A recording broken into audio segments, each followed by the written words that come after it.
Bill Finley, he's a magician. He's been doing it a long time. Again, I think it's 800 wins. He has his team prepared. They're prepared for the press.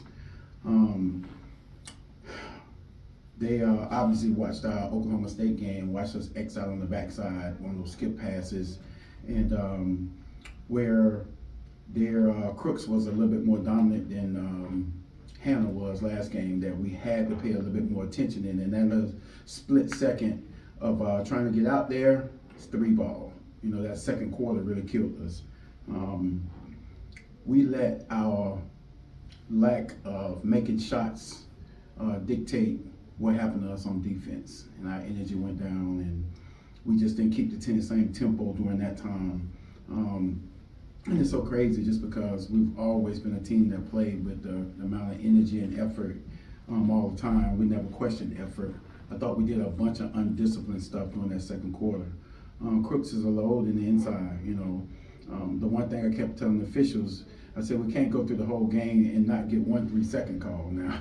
I said, please don't have me go through, and because my video guy go through and look at all the clips every time, and we got to send clips to the conference office. So they come on now. But again, she's old in there, and she played her game and did what she needed to do. The other thing is, having some surprise come off the bench with Jalen Bristow and a couple of them make threes who wasn't normally doing that. But again, it was obviously prepared, and we needed to step up and pressure the ball a little bit more. And when we did that, we got turnovers. We was able to force 18 turnovers, and we need to get that magic number of 25. I thought if we got to that magic number of 25, we really had a chance, especially after we cut it to 12 and got it to, I think, 10 or 9 right there. But again, you still have to keep getting stops. Got to keep getting stops, and yeah, I think that's it. Coach, you forced 18 turnovers, but you weren't able to score off of those a lot. What are your thoughts on that? Yeah, the one thing that Iowa State does good, really good, is they pack line you and they force you to make shots, and they play the percentages. So if you're shooting 25%, 28%, they back off you and they say, we dare you to shoot it. So we were able to get looks in that second quarter. They started to back off us more because we wasn't making shots, wasn't confident about what we were doing. And that's the thing, when they get there and not pressuring you, and we're used to that, so we have opportunity to get by people. We try to get by them, and they just backed up, and they force you to try to shoot over the top of them in a packed line. And it's brilliant for what they do, especially when they have Crooks inside and they don't want her chasing post player and screens and all those things on the outside. But third quarter, we got up and, we won the quarter. We made 6 or 7 threes, and it just magically started to happen. I'm like, because you're going to make shots, you have to be able to just stay the course. But again, that was the biggest difference. We didn't make shots in that second quarter, and they did. Is it something you can do to keep the team not getting down, letting their offense impact the defense? I wish I could. My high school coach used to say he wished he had a cattle prod. So again, if you ain't out there doing what you're supposed to do, it can reach all the way on the court and just zap you, and mind going back and get, that kind of stuff. I wish it was something, but again, players have to have ownership, and they have to be able to do what they're supposed to do when they're supposed to do it.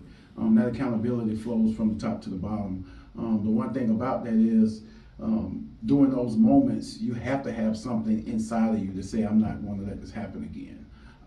I got some fight in me to say, they got it to the high post and then through the high low, they're not going to be able to do that a second time. And then when I came back the second time, in the third quarter, Brittany got the steal because she got up there and pressured the basketball, and we were off to the races.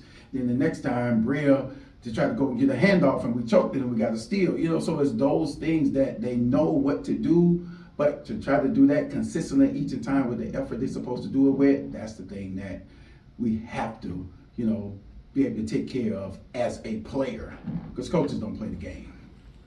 Did you like all the shots Layla got? I don't, and I was telling her in the game, you have to trust yourself more, and you have to trust your teammates. She wanted to try to get in there, get in the paint, and be able to distribute to the other people, and I said, yes, but you're getting too deep. You're getting too deep. Once you get that deep, you're either throwing it to a post player or you're getting a shot up. But there was a few times she was able to get in there and do a reverse turn and kick it back out, and we got a shot from Bria or Malia or Lex, somebody out there. But again, it's just too many forced shots inside where she was getting too deep. Had the right idea. That's what we need to do, penetrate in the paint and get some paint points and some paint touches to be able to draw them in some, but just going too deep. And then she didn't trust her 3-ball enough. You know, she shoot every day before practice, after practice, weekend, and all that kind of stuff. And, you know, I pray to God all the time about let that transfer, because she put so much work into her shot. I mean, just so much more than everybody else. Like, I wanted to see some reward from that all the time. But again, you know, you have to just play the game and hope they go down. Thank you, sir. Thank you, sir.